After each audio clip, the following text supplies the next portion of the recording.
दिखेगा नए रंग रूप और नए अंदाज के साथ। नमस्कार, म निर्दोषिका यसकै लाइभमा यहाँलाई स्वागत छ। दर्शकवृन्द, दार्जिलिङ नगरपालिका चुनाव 2022 आइसकेको छ। यसैलाई लिएर हामी विभिन्न व्यक्तित्वहरूसँगको कुराकानीको क्रममा यहाँले अहिले हामीसँग देखिरहनु भएको छ। यहाँ हुनुहुन्छ कालेबुङका विधायक रुदेन सादा लेप्चाज्यू र उहाँसँग पनि हामी आज यसै दार्जिलिङ नगरपालिका चुनाव 2022 लगायतका विभिन्न विषयमा कुराकानी गर्न लागिरहेका छौँ। सर्वप्रथम हामी उहाँलाई यसकै लाइभमा स्वागत जनाउँदछौँ। सर्वप्रथम सर, यहाँलाई यसकै लाइभमा स्वागत छ। नमस्कार। तपाईँ कालेबुङका विधायक, दार्जिलिङ नगरपालिका चुनावको प्रचार प्रसारमा हिँडिरहनु भएको छ नि, के यो चुनाव साँच्चै नै टफ नै भएको हो त?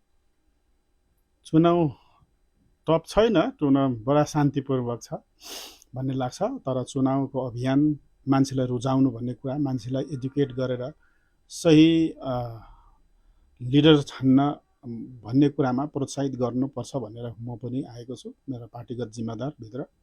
सो यहाँ छु। तपाईँ आउनुहुँदा कतिको असर हुन्छ जस्तो लाग्छ तपाईँलाई? कतिको इफेक्टिभ हुन्छ जस्तो लाग्छ? त्यस्तो इफेक्ट हुन्छ भन्ने छैन। यो लोकल चुनाव हो, यसमा मानिसले ज्यादा आफ्नो एरियाको कसले सबैभन्दा बेस्ट काम गर्नु सक्छ त्यसलाई लिएर नै भोट गर्ने हो। त्यो कारणले गर्दा म कालेबुङको विधायक भएर यहाँ आएर मान्छेले भोट दिन्छ भन्ने कुरामा म आफै विश्वास गर्दिनँ। तथापि मानिसलाई एडुकेट गराउनुपर्छ सठिक कुराहरूको लागि। कुनै कुनै मानिसले गलत कुराहरूको निर्णय गर्न सक्छ, त्यस उसले केही सिकाउन या केही भनी पठाउन भन्ने कुरा मात्रै हो। तर यति नै हो, मानिसहरूले क्यान्डिडेट हेर्छ। लोकल चुनाव भन्ने कुरा कम्प्लिटली कुनै सैद्धान्तिक कुराहरूलाई ध्यान नदिएर कसले हामीले अराउँदा रिक्वेस्ट गर्दा सजिलो मान्छ भन्ने कुरालाई नै बेसी फोकस गर्छ। त्यो कारणले सर्वप्रथम चाहिँ हाम्रो जति पनि उम्मेदवारहरू दिएको छ, समाजलाई चाहिने खालको, समाजलाई फाइदा पुर्याउने खालको उम्मेदवारहरू हामी छान्नमा हाम्रो पार्टी सफल भएको छ भन्ने कुरा लाग्छ। त्यो कारणले गर्दाखेरि योपालिको चुनाव त्यो सकारात्मक दृष्टिकोणले म हेर्छु कि जो भारतीय गोर्खा प्रजातान्त्रिक मोर्चाले जति उम्मेदवारहरू छानेको छ त्यो छनौटमा एउटा बेस्ट दिने प्रयास गरेको छ, जसले समाजका ससानो समस्याहरू जो म्युनिसिपालिटीले गर्नै पर्ने हुन्छ त्यसमा पब्लिकलाई दिने फाइदाको निम्ति उहाँहरू सधैँ तत्पर रहन्छ भन्ने कुरामा म विश्वस्त छु। त्यो कारणले गर्दाखेरि म आएर फाइदा हुन्छ भन्ने कुरा होइन। एक दुईवटा मानिसहरू जो कन्फ्युजनमा पनि हुनसक्छ है, योग्य अयोग्य कुराहरूलाई छोडेर अलग्गै प्रकारले कन्फ्युजनमा पनि हुनसक्छ। जस्तो मैले बार बार यहाँ आएर मेरो स्पिचेसहरूमा स्पष्ट गरेको छु, पहाडमा लोकल चुनाव 17 पछि प्रथमत भइरहेको छ। त्यो कारणले गर्दाखेरि हामीले यो चुनावलाई अलिक गम्भीरताले लिनुपर्छ है भन्ने हो। हामीले भोट दिँदा केवल वार्डको समस्याहरू मात्रैमा सीमित नरहौँ, तर एउटा पोलिटिकल भिजन जुन चाहिँ पहाडलाई एउटा नयाँ वेमा, नयाँ पोलिटिकल कल्चरमा हुर्काउनुपर्छ भन्ने उद्देश्यले त्योतर्फ पनि यो भोटको एउटा सङ्केतिक उयस हो, अडान हुनसक्छ भन्ने लागेकोले यसमा हामी ज्यादातर यसरी ध्यान दिउँ। यो भोटले नै पहाडलाई एउटा सङ्केत प्रदान गर्छ कि अबको हिलका भोटर्सहरूले कसरी भोट गर्दछ, कि पुरानो ट्रेडिसन जुन चाहिँ छ काटमार ध्वंसकारी, एउटाले अर्कोलाई नराम्रो भन्ने भैरी गर्ने अनि अर्कालाई नोक्सान गरेर आफूले जितको ओड बढ्ने एउटा जुन चाहिँ ट्रेडिसन थियो 1986 देखि 2017 आइपुग्दा, त्यसलाई हामीले परिवर्तित गर्ने प्रयासहरू गरेका छौँ। त्यसलाई मोल्ड गरेर अब चाहिँ बेस्ट मान्छेहरूले भोट लड्नुपर्छ, दादागिरी गर्नेले होइन, कुट्ने पिट्नेले होइन, राम्रोले गर्नुपर्छ भनेर हामीले 2017 पछि एउटा अभियान थाल्यौँ कि नयाँ सोच नयाँ विचारधारालाई लिएर त्यो प्रति मान्छेलाई आकर्षित गर्दै एजुकेट गर्दै हामीले यहाँसम्म ल्याएका छौँ र त्यस अनुरूप कालेबुङमा हामीले जित पनि हासिल गऱ्यौँ। र त्यसरी नै दार्जिलिङले त्यो चस्माले हेरिदियो भने यो भोटलाई केवल म्युनिसिपालिटीको भोट र वार्डसँग भोटसँग मात्रै सीमित नराखेर एउटा ठुलो दर्शनले सम्पूर्ण पहाडलाई नै एउटा नयाँ सङ्केत दिने भोट हो भन्ने कुरामा हाम्रो तर्फबाट दुई शब्द भन्दाखेरि सायद मान्छेहरूले दुई चारवटा कन्फ्युजनमा रहेको मान्छेहरूले हामीलाई सघाउ पुर्याउँछ भन्ने कुरामा मलाई लागेको विश्वास चाहिँ त्यति नै हो। तपाईँ जति पनि वार्डहरू घुम्नुभयो होइन, उहाँहरू यहाँको उम्मेदवारहरूलाई प्रोत्साहन गर्दै आफ्नो पार्टीका उम्मेदवारहरूलाई प्रोत्साहन ऊर्जा प्रदान गर्नुको निम्ति जति पनि वार्डहरू घुम्नुभयो, ती वार्डहरू घुम्दा चाहिँ तपाईँलाई के लाग्यो? भारतीय गोर्खा प्रजातान्त्रिक मोर्चालाई दार्जिलिङका मानिसले कतिको रुचाए जस्तो लाग्यो तपाईँलाई? हेर्नुहोस्, म तपाईँलाई एउटा कुरा स्पष्ट गर्छु, म हिँड्दा हाम्रो पार्टीको समर्थकहरूसँग हिँडेको हुन्छु र म हिँड्दा मेरो हाम्रो उम्मेदवारसँग नै हिँडेको हुन्छु। त्योपट्टि हामीले नै जित्छ भने लागि नै हाल्छ। तर मसँग धेरै यस्तो भाइहरू आएको छ जो दार्जिलिङकोले चिन्दैन कि उहाँ दार्जिलिङबाट हो कि कालिम्पोङबाट हो। हामीले उहाँहरूलाई सर्वे गर्नु लगाएको छौँ, ठाउँ ठाउँमा सोध्नु लगाएको छ, मान्छेले जिस्काएर सोध्न, यो चिया दोकानमा, त्यो ठाउँमा, त्यो कफी सपमा गएर जिस्काएर सोध्न कसलाई भोट दिन्छ, मानिसहरूको आजको रुख के छ यो पहाडप्रति अनि स्पेसली यो दार्जिलिङ म्युनिसिपालिटी प्रति चाहिँ कसलाई छ भन्दाखेरि त्यहाँबाट थाहा लागे अनुसारले, त्यसमा हामीले गरेको विश्लेषण अनुसारले चाहिँ योपालि बोर्ड जसरी पनि भारतीय प्रजातान्त्रिक मोर्चाले बनाउँछ भन्ने कुरा निश्चित म देख्छु। हजुर, तपाईँ चाहिँ एकजना विधानसभा चुनाव जितेर तपाईँ एकजना एमएलए हुनुहुन्छ होइन। विधानसभा चुनावमा चाहिँ 3वटा सिटमा खालि एउटा सिट कालेबुङ मात्रै भारतीय गोर्खा प्रजातान्त्रिक मोर्चाले जित्यो होइन, अरू सबैमा राज्यको बनेन। अनि यहाँ दार्जिलिङमा खरसाङमा केन्द्रको भाजपा सरकार, भाजपाकै नै पार्टीको मानिसहरू बने होइन, एमएलए बने। तर तपाईँ एकजना मात्र कालेबुङबाट विधायक बनिसक्नु भएपछि तपाईँले आजसम्मको कार्यकालमा कालेबुङलाई कति परिवर्तन गर्नुभयो, कस्तो बनाइसक्नु भएको छ? र सर्वप्रथम कालिम्पोङ अलग्गै छुट्टै एउटा डिस्ट्रिक्ट हो। प्रशासनिक तौरले कालिम्पोङलाई पूर्णतया डिस्ट्रिक्टको मान्यता पाइसकेको छ भन्ने मलाई लागेको छैन। त्यसमा धेरै कुराहरू छ र हामीले त्यो माथि कोसिसहरू गरिरहेको छौँ। त्योपछि धेरै सरकारले आफ्नो अडानहरू स्पष्ट गर्दैछ। त्योमध्ये हामीले कालिम्पोङमा पञ्चायत रुरल डेभलपमेन्टका अलग्गै पञ्चायतको डिस्ट्रिक्ट लेभलको सेटअप हुनुपर्छ भन्ने माग राखेको छ। त्योपछि सरकारले ग्रिन सिग्नल हामीलाई दिइसकेको छ। अनि पिउने पानीको क्रममा जल जीवन मिसनद्वारा जुन चाहिँ अहिले जल सपन प्रोग्रामलाई लिएर जुन प्रकारको सरकारले पानीको कामहरू गरिरहेको छ, कालिम्पोङमा जुन प्रकारको पानीको स्किम्सको फ्लो दियो स्टेटले, तपाईँहरूले ओभरअल सबै डिस्ट्रिक्टलाई पनि ट्याली गर्नुहोस् अनि इभन दार्जिलिङलाई पनि ट्याली गर्नुहोस्, खरसाङलाई पनि ट्याली, त्यसको तुलनामा कालिम्पोङमा हामी 100% एउटा युद्ध स्तरमा पानीको समस्या मुक्तिको निम्ति काम गरिरहेका छौँ। अनि त्यसलाई पिएचईले नै डाइरेक्ट भन्नु हो भने सहरलाई पानी प्रदान पनि गर्दैन, उनीहरूको अलग्गै एमइडी डिपार्टमेन्ट छ, अलग्गै अर्बन डेभलपमेन्ट छ।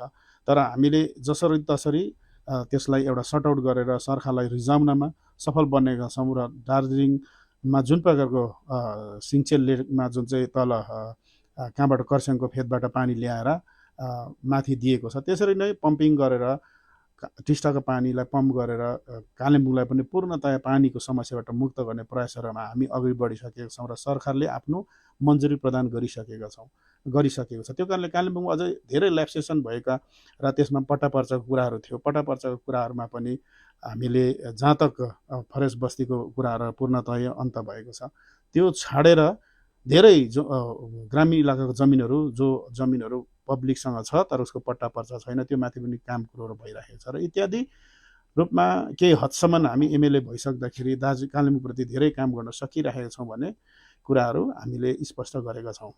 हजुर, कालेबुङकै कुरा सन्दर्भमा आउँदाखेरि 2021को 14 फेब्रुअरीको दिन एउटा टेटको इक्जाम भएको थियो होइन, प्राइमेरी टिचर्सको इक्जाम भएको थियो। त्यसको रिजल्ट चाहिँ अहिलेसम्म 1 वर्ष बितिसक्दा पनि आएन नआएको अवस्था छ। यसलाई चाहिँ तपाईँले कसरी हेर्नु भएको छ? त्यसलाई नि हामीले 2002 सम्ममा लानुपर्छ। 2002मा घिसिङले शासन गरेको डिजिएसी हुँदाखेरि 2002मा पनि यस्तै भएको हो। त्यसलाई आएर 2013मा मात्रै खोलियो। प्रशासनिक रूपमा के हुन्छ भन्दाखेरि जुन बेला जिटिएभित्र नोमिनेट भए पनि चेयरम्यान थियो, नोमिनेट भए पनि जिल्ला स्तरीय स्कुल बोर्डका चेयरपर्सनहरू थियो होइन। तर इलेक्सनको अगाडि अब स्कुल बोर्डका चेयरम्यान हाम्रो छिरिङ दाल दिदीले रिजाइन गर्नु पर्यो। त्यसरी नै अनि थापाले पनि अब फर्दर यो नोमिनेट पदमा बसिरहदिन भनेर उहाँले बिफोर इलेक्सन रेजिग्नेसन दिएपछि पहाडमा ब्युरोक्रेटिक एउटा एडमिनिस्ट्रेसन मात्रै स्थापित छ। त्यो कारण यो परिस्थितिभित्र त्यो भएन भन्नु कुरा एउटा टेक्निकल रूपमा चाहिँ अब मैले अनुसन्धान गरेसम्म चाहिँ जबसम्म डिस्ट्रिक्ट स्कुल बोर्डमा चेयरपर्सन हुँदैन टिल देन ब्युरोक्रेटले मात्रै यो कुराहरूको फैसला गर्नु सक्दैन। किनकि हिजो जुन बेला नोटिफाइड गर्यो, नोटिस निकाल्यो, त्यो बेला ब्युरोक्रेट साथमा नोमिनेट भए पब्लिक फिगर पनि त्यहाँ थियो। त्यो नहुनुले गर्दाखेरि यो त्यो स्थगित जस्तो भएको अवस्थाभित्र छ। र एउटा प्रयास थियो, एउटा कोसिस थियो कि पक्कै पहाडमा फेरि एउटा नयाँ प्रकारको माहौल सृजना हुन्छ गत भोटले भन्ने खालको थियो, त्यो भएन। त्यो कारणले सरकारले पनि अब राज्य सरकारले पनि त्योप्रति एउटा न्यासरपन देखाएको कारणले गर्दा पनि यो स्थगित स्थितिमा छ। तर यसको मतलब यो होइन कि यो टेट चाहिँ फेल्युर भयो, यो टेटलाई चाहिँ मान्य गर्दैन भन्ने होइन। उनीहरू योग्यता अनुसारले आउँदो दिनमा त्यसको इन्टरभ्यूहरू गरेर त्यसलाई पक्का पनि सरकार जोसुकैले चलाओस्, जिटिए भइसकेपछि त्यो प्यानल नै खोलिन्छ र त्यो प्यानलबाटै फेरि 2002को 2013मा भए पनि गएर खोलिएको थियो। त्यसरी नै जो गरेको छ त्यसलाई यथावत राखेर भोलिको दिनमा जब सत्ता सम्हालिएको परिस्थिति पहाडमा हुन्छ त्यो बेला त्यो त्यसरी नै त्यसको प्रक्रिया सुरुवात हुनेछ। हजुर, छिरिङ दाहालजीको कुरा उठिहाल्यो है। भर्खरै मात्र उहाँको एउटा स्टेटमेन्ट चाहिँ सार्वजनिक भएको छ, अथवा त्यो स्टेटमेन्टले गर्दा चाहिँ जति पनि शिक्षित युवा वर्ग छ होइन पहाडमा, उनीहरू सबैमा एउटा गुनासो, उहाँहरू सबैको गुनासो छ, एउटा न्यास्रोपन आएको छ कि उहाँले भनिरह्यो। उहाँको एउटा स्टेटमेन्ट चाहिँ के मैले एपोइन्टमेन्ट लेटर चाहिँ गोजीबाट दिनु भन्ने एउटा स्टेटमेन्ट आएको छ नि, यसलाई चाहिँ तपाईँले कसरी हेर्नु भएको छ? अब त्यो उहाँले कुन प्रकारले कुन परिस्थितिमा भन्नुभयो त्यो म त्यसपट्टि जाँदिनँ। तर मैले भने टेक्निकल कुरा आज दिनमा उहाँ सक्नुहुन्न, उहाँ एथोरिटीमा पर्नुहुन्न आज दिनमा। सिम्पल कुरा चाहिँ दिदी जुन बेला आफै डिस्ट्रिक्ट स्कुल बोर्डका चेयरपर्सन हुँदा नोटिस निकाल्नु भएको, आज त उहाँ एथोराइज हुनु हुँदैन नि त। त्यो कारणले उहाँले कसरी सक्नुहुन्छ? सिम्पल लजिक त त्यो हो नि त। हिजो उहाँमा शक्ति थियो, कलम चलाउँदा हुन्थ्यो, सो टेटको परीक्षा गरिदियो नि। तर आज चाहिँ उनले कुन अख्तियार राखेर चाहिँ फेरि कुन एथोरिटीले चाहिँ उसले कसैलाई एपोइन्टमेन्ट दिन सक्छ? Logic is there. त्यो कारणले गर्दा उहाँले जे पनि भन्यो भाषा र कुरालाई जसरी घुमाए तापनि स्पष्ट कुरा छ उहाँ एथोराइज थियो हिजो, सो उसले टेट परीक्षा राख्यो। अब ऊ एथोरिटी हुनुहुन्न, सो उसले सक्नुहुन्न। Simple logic. यो विषयलाई लिएर चाहिँ तपाईँ एकजना विधायक, जनप्रतिनिधि हुनुभएको हैसियतमा तपाईँले केही पहलहरू गर्ने सोच्नु भएको छ कि? हामीले गरेका छौँ, स्पष्ट गरेका छौँ। तर अब जहाँ तक टेक्निकली मलाई एजुकेसन विभागले बताएको अनुसारले तिमीहरूको चेयरम्यान छैन र तिमीहरूको पहाड चेयरम्यान त्यति बेला मात्रै हुनसक्छ जति बेला जिटिएको चेयरम्यानसिपमा या जिटिएमा एउटा फुल फ्लेजेड केही गभर्मेन्ट हुनसक्छ, त्यति बेला यो हुनसक्छ। अन्टिल एन्ड अनलेस जिटिएभित्र चेयरमा कोही हुँदैन, एउटा ब्युरोक्रेट मात्रैले यो सबै निर्णय गर्नु सक्दैन भन्ने कारणको, अर्थात् ब्युरोक्रेटहरूले यसको जिम्मेदार लिँदैन, कन्ट्रोभर्सीमा पर्छ भनेर नलिदिएको कारणले गर्दाखेरि पनि यो स्थगित माहौलभित्र छ। त्यो कुरा मैले अब छानबिन गर्दा, सोद्धा, हिँड्दा, प्रक्रियामा आउँदा, कोसिस गर्दा थाहा लागेको कुराहरू हो। त्यही कारणले म बार बार भन्दैछु, किन म एमएलए भइसकेपछि मेरो लागि यथेष्टै सोच्नु पऱ्यो नि त। किन सभासद जन्माउनु, त्यसो भए किन अरूको भोट हुनु भन्नु? तर एउटा कुरा हो, त्यही कुराहरूले अडचन पुर्याइराखेको छ भनेर म बार बार हुन्छ जिटिएको इलेक्सन हुनु देऊ। जति बेला जिटिएसलाई खारिज गर्नुपर्छ त्योभन्दा बेहतर प्रशासन ल्याएर त्यति बेला खारिज गराउँला। तर यो परिस्थितिलाई यसरी डिफङ स्टेजमा एउटा ब्युरोक्रेटको हातमा दिएर पब्लिकको टोटल समस्या स्थगित अवस्थामा राख्नु हुँदैन, यसलाई समाधानतिर लानुपर्छ। त्यो कारणले जिटिएको इलेक्सन होस् भन्ने मेरो स्पष्ट अडान छ। त्यो कारणले नै हो जिटिएको इलेक्सन होस् अनि यसको प्रक्रियाहरू सुचारू रूपले चल्दै जान्छ।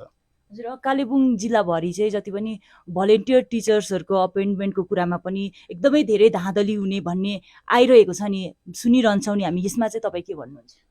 अब धाँधली कसरी भयो त्यो मलाई थाहा छैन। धाँधली भयो भने पनि धाँधलीको पुख्त सबुत कसैले स्पष्ट रूपमा देखाएको पनि छैन। अब त्योभित्र यति हो, भेरिफिकेसन गराएको छ। भेरिफिकेसन गराउनु भन्ने कुरा चाहिँ धाँधली हुँदैन। भेरिफिकेसन भन्ने कुरा चाहिँ भेरिफिकेसन अब कसको सही छ छैन, क्वालिफिकेसन माथि ऊ टिचिङको लागि ऊ एलिजिबल छ छैन त्यो माथिको भेरिफिकेसन हो नि। भेरिफिकेसन मात्रै भएकोले गर्दाखेरि भेरिफिकेसनलाई नै एपोइन्टमेन्ट भन्नेहरूले नबुझेको कारणले गर्दा, सब्जेक्टलाई नबुझेको कारणले हुनसक्छ धाँधली बुझेको होला। तर भोलिन्टियर यति थुप्रो छ, भोलिन्टियर अर्थात् भोलिन्टियरको रूपमा यति थुप्रोहरूको भेरिफाई गरेको छ। भेरिफाई मतलब कि ऊ वाकैमा भोलिन्टियर हो, स्कुल जाँदै गरेको भोलिन्टियर हो कि होइन, एउटा त त्यो हो। ऊ क्वालिफाइड छ कि छैन, भेरिफिकेसन उसको सबैलाई एस्योर पनि गरेको छैन। सबैले भेरिफिकेसन पाउनेहरूले नोकरी पाउँछ भनेर कसैलाई सर्टिफिकेट पनि लेखेर पनि दिएको छैन नि त। त्यो भेरिफिकेसन एपोइन्टमेन्ट होइन। कन्फ्युजन छ कि भेरिफिकेसनलाई नै एपोइन्टमेन्ट जस्तो बुझ्नेहरूले मिसकन्सेप्सन भएको हुनसक्छ। तर त्यसो भेरिफिकेसन चल्ने कुरा हो, चलाउने कुरा हो, भेरिफिकेसन गर्ने कुरा हो, गरिएको छ। सायद उहाँहरूले आफ्नो लेभलमा कम्पाइलेसन गरेको होला, कोही ठिक हो बेठिक हो। त्यो पछि जुन बेला ठिक रूपमा एपोइन्टमेन्ट दिने प्रक्रिया सुरु हुन्छ त्यति बेला दोस्रापन चाहिँ फाइनल हुन्छ सठिक थियो या थिएन भन्ने कुरा। अहिले अब दोस्रापन त पोलिटिकल दोस्रापन त हेर्नुहोस् मान्छेले अक्रम र प्रक्रम किसिम नै भनिहाल्छ, त्यो कुरापट्टि हामी गयौँ भने त मान्छे त पागल हुन्छ। त्यो कारणले पोलिटिकल दोस्रापनलाई त्यति ठुलो मान्यता हामी दिँदैनौँ, अनि त्यो तपाईँहरूले पनि त्यसरी बुझ्नुहोस्। केही अघि चाहिँ एउटा लिस्ट पनि सार्वजनिक गरेको थियो जसमा चाहिँ त्यो भलन्टियर टिचर्सको लिस्टमा चाहिँ जति पनि पार्टीका कार्यकर्ताहरू अनि जो योग्य थिए ती योग्यहरूको नआएर जो पार्टीमा हिँडिरहेको देखिरहेको अनुहारहरूको मात्रै नाम लिस्ट आउट भएको भन्ने पनि आरोप आइरहेको छ नि जनताबाट। त्यसलाई मैले पनि सुनेको, अनि मैले पनि एक दुईजनाले इन्क्वायरी पनि गरेँ के हो यो लिस्टहरू के हो भनेर भन्दाखेरि उहाँहरूले भन्नुहुन्छ, जो स्कुलको हेडमास्टरहरूलाई पनि मैले क्वेसन गरेँ, किनभने म यो प्रक्रियाभित्र त्यति आफैलाई त्यति उयस राखिनँ। अनि उहाँहरूको स्टेटमेन्ट के छ भन्दाखेरि अरे हाम्रोमा भेरिफिकेसन गर्दा 22 जना हो, स्कुल 5 जनाको मात्रै लिस्ट सार्वजनिक भएको छ। हाम्रो स्कुलबाट 22 जनाले भेरिफिकेसनमा पार्टिसिपेसन गरेको छ, स्कुलमा 22 जनाले त्यो त्यो के अरे भेरिफिकेसनमा पार्टिसिपेसन गरेको, 5 जना मात्रै चाहिँ सार्वजनिक गरेको छ, त 17 जनाको सार्वजनिक नै भएको छैन। त्यस्तो स्थितिमा त्यो अपुरा यो कसरी चोरेर हो कि कसैलाई यसो सरकारी कार्यालयमा काम गर्नेहरूलाई एउटा निकाल भनेर हुनसक्छ, उसले कतै मोबाइलले खिचेर सार्वजनिक गरिदियो होला, त्यो कुरालाई अब पुग्ध त्यसलाई चाहिँ अब सत्यतामा आधारित छ भनेर त भन्नु मिलेन नि। त्यो कारणले गर्दा अब मैले जहाँ तक हेडमास्टरहरूलाई तपाईँहरूको स्कुलबाट यसरी निक्लेछ, अनि उहाँहरू पनि जाने चाहिँले पाएको छैन भन्दैछ, जो चाहिँ थिँदै थिएन उनीहरूको चाहिँ सार्वजनिक भएछ भन्दा उनीहरूको भनाइ छ हाम्रोबाट त 22 जनाले गरेको, 5 जनाको लिस्ट छ, 17 जनाको लिस्ट आउट छैन, कसरी चाहिँ हुन्छ भन्ने खालको कुरा छ। त्यो कारणले सत्यता त्यहाँ छ।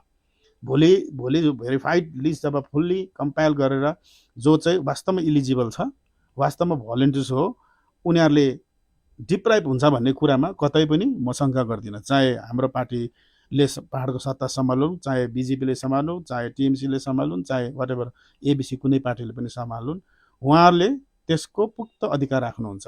त्यो कारणले गर्दा त्यसमा अत्तालिने कुरा छ भन्ने कुरा मलाई लाग्दैन। हजुर, फेरि पनि हामी नगरपालिका चुनावमा नै आउँ होइन। दार्जिलिङमा नगरपालिका चुनाव हुँदैछ। राज्यमा त तपाईँहरू राज्य समर्थितै राज्यसँग मिलेर नै विकास गरिरहनु भएको छ, तर अहिले जुन चाहिँ चुनाव हुँदैछ यसमा त राज्यसँग नै तपाईँहरूको प्रतिस्पर्धा छ नि, यसलाई तपाईँ कसरी लिनुहुन्छ? तपाईँहरू किन अलग अलग लडिरहनु भएको छ?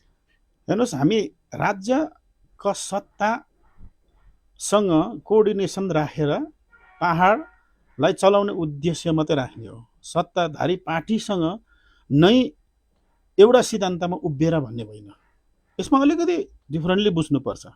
हामी एउटा पोलिटिकल डिप्लोमेटिक रिलेसनसिपको कुरा गर्छौँ, यो होइन कि हामी उहाँहरूसँग नै उहाँहरूकै सिद्धान्त भन्ने भन्दा ठुलो कुरा। पहाडलाई सुधार गरेर पहाडको डेभलपमेन्ट वाइज बेकारी समस्या वाइजले समाधान गर्दै लानुपर्छ भने हाम्रो गुड रिलेसनसिप हुनुपर्छ विथ द अब गभर्मेन्ट चलाउनेसँग भन्ने हो, एउटा सत्ताधारीसँग भन्ने हो। त्यो कारणले हाम्रो एउटा डिप्लोमेटिक दृष्टिकोण मात्रै हो त्यो। त्यसको मतलब हामी नै चाहिँ सत्ता चलाउनेहरूसँगकै पार्टीकै सैद्धान्तिक विचारधारासँग हामी मिसिएका छौँ भन्ने कुरो कतै होइन। सिम्पली हामी त्यसो भन्छौँ, एउटा डिप्लोमेटिक रिलेसनसिप हो। डिप्लोमेटिक रिलेसनसिप भन्ने कुरा नेसनल इन्टरनेसनल लेभलमा पनि हुन्छ। त्यसरी नै यहाँ राज्यमा पनि हाम्रो एउटा बाध्यता हो नि त, जुन चाहिँ प्रशासन पहाडमा पाएको छ त्यो प्रशासनलाई ग्रहण गरिँदै त्यो विचारधाराहरू त्यहाँ छ कि जे पनि ट्रान्जेक्ट गर्छ, जे पनि काम गर्छ त्यो सत्ताभित्र राज्यसँग मिलेरै काम गर्नुपर्छ भनेर हिजोकै एकर्डहरूले तय गरिसकेपछि हामी बाध्य छौँ नि डिप्लोमेटिक रिलेसनसिप चाहिँ बिल्डअप गरेरै पहाडलाई राम्रो बनाएर लानु सक्छ भन्ने हाम्रो विचारधारा हो। हामीले देखेको र हामीले मनन गरेको कुरा हो त्यो।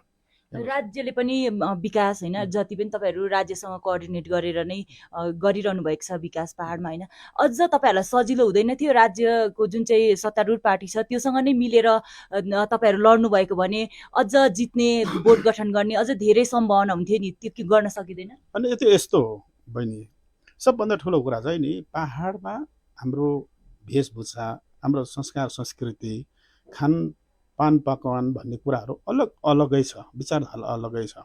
त्यो कारणले गर्दा पहाडीपनलाई छुट्टै पाराले बचाउन सकियो भने सायद पहाड अलग भएर चिन्हित भइरहन्छ कि भन्ने हाम्रो विचारधारा हो। त्यो कारणले गर्दाखेरि डिप्लोमेटिक रिलेसन राख्नुपर्छ भन्ने कुरा प्रशासनिक बाध्यता हो।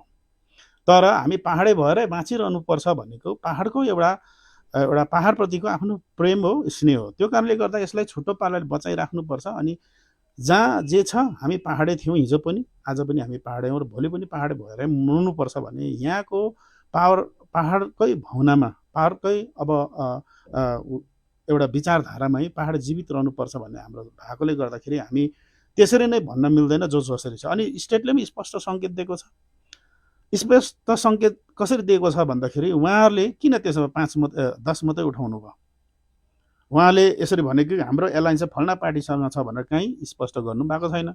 त 10वटा मात्रै दिनुको मतलब हुनसक्छ यस्तो हो कि यो कलङ्क यिनीहरूलाई नलागोस् भनेर पनि एउटा स्पेस दिएको हो कि एउटा डिप्लोमेटिकली। हामी टिएमसी त अलग्गै छौँ, कोहीसँग छैन भनेर पाहाडलाई अलग्गै सेफ राखिदियो, पाहाडलाई अलग्गै पहाडकै एउटा विचारधारामै जीवित बसोस् यिनीहरू, हामी कोहीसँग मिसिदियो भने त्यो पार्टीको एउटा फ्लेभर जुन चाहिँ छ, पहाडीपनको फ्लेभर छ, त्यो कल्याप्स हुनसक्छ। त्यो कल्याप्स नहोस्, यिनीहरूलाई एकदम पहाडको स्वाभिमानी भएर बचाउनु पर्छ भनेर है त्यो कष्ट चाहिँ उनीहरूलाई लागेको कष्ट चाहिँ हामी आफ्नै शरीरमै भिर्छौँ भनेर मात्र 10वटा मात्रै वार्डलाई उम्मेदवार दिएर पहाडलाई त्यो सत्ता तिमीहरूले नै चलाऊ भनेर स्पष्ट सङ्केतिक मुभमेन्ट हो यो पनि यसरी बुझ्नुपर्छ। त्यो कारणले गर्दा यो डिप्लोमेटिक कुराहरू हो, समयले बताउँदै जान्छ, यो त्यसरी बुझ्नुपर्छ भन्ने मलाई लाग्छ।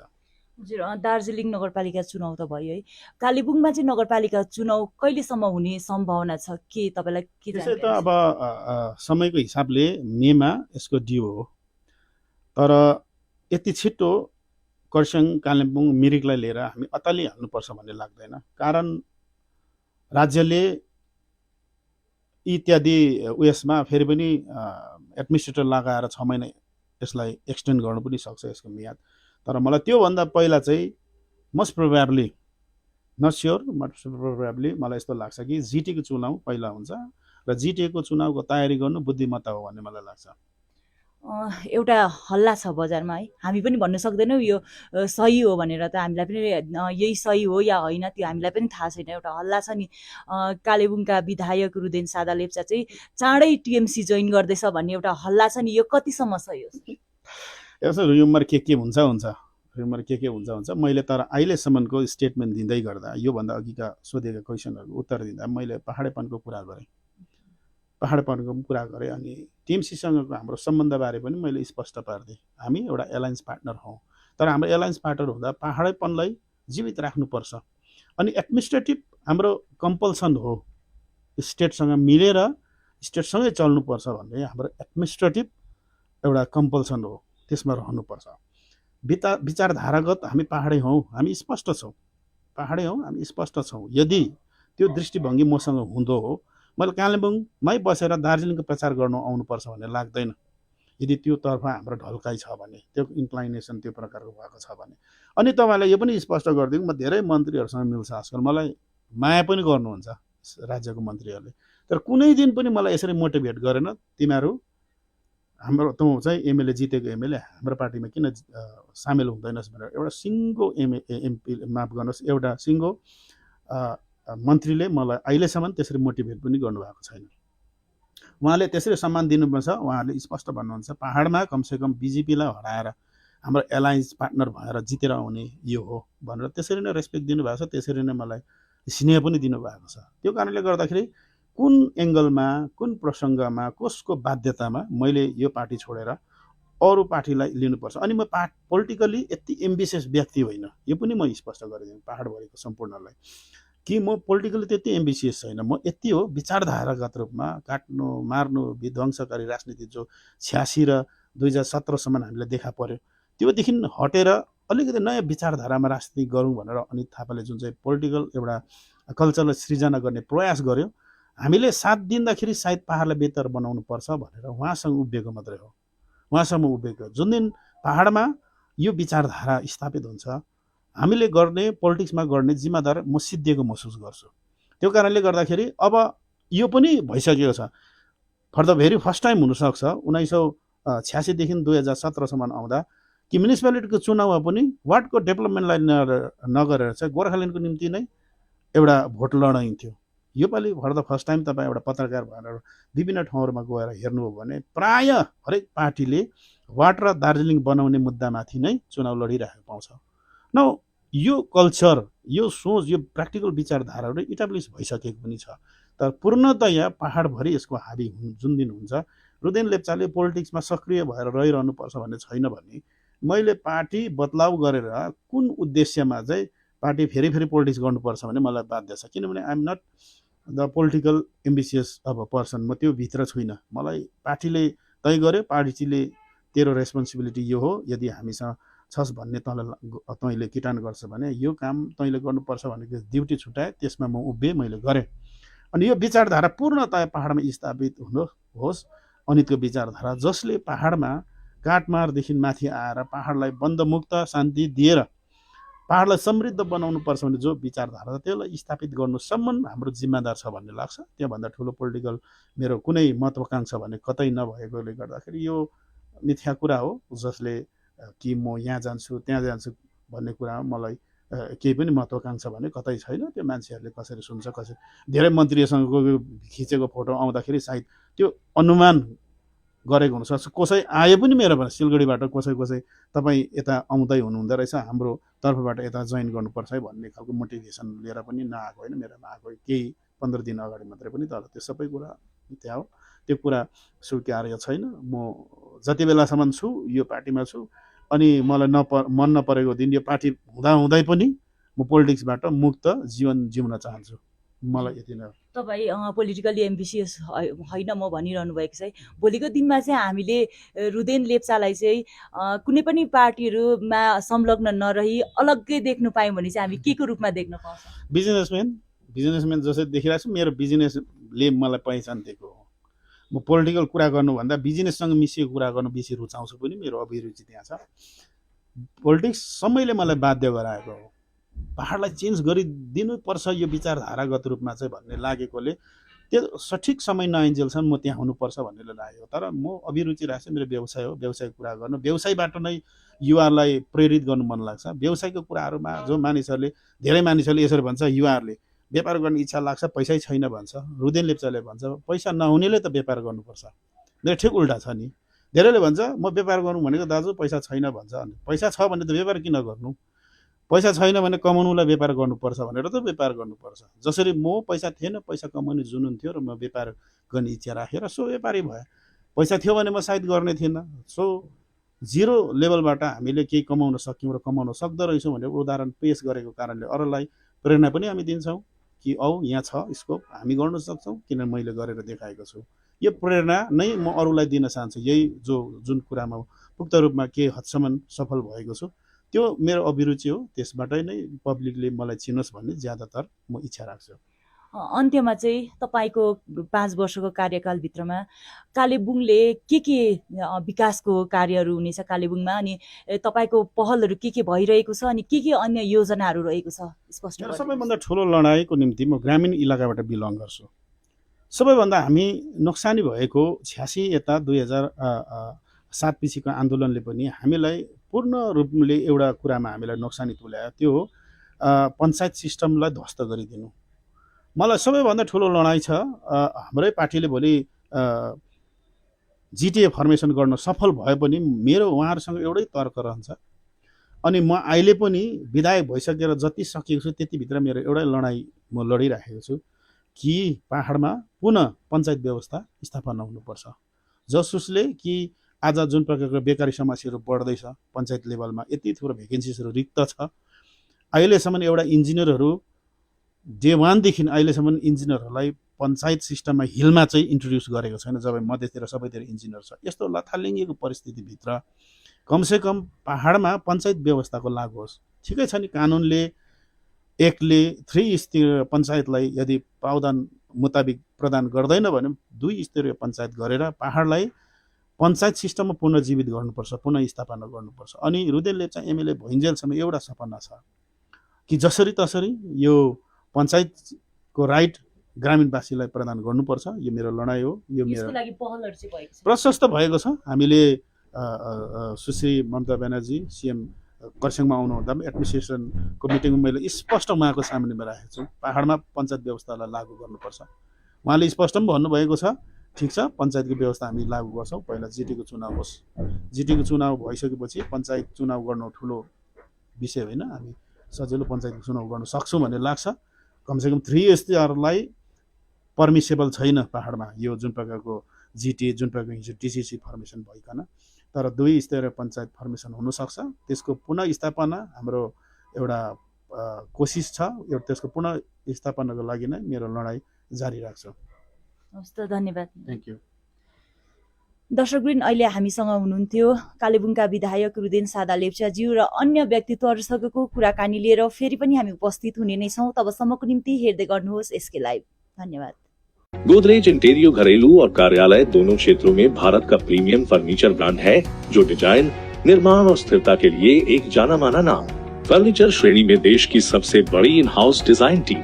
आपकी सेहत का ख्याल रखते हुए हम आपका जीवन भर साथ निभाते हैं, क्योंकि हम हैं ग्रीन गार्ड सर्टिफाइड, एर्गोनॉमिक और बहुत टिकाऊ। अनुभव करने के लिए स्टोर में पधारें। SN interiors Godrej showroom, planet mall से।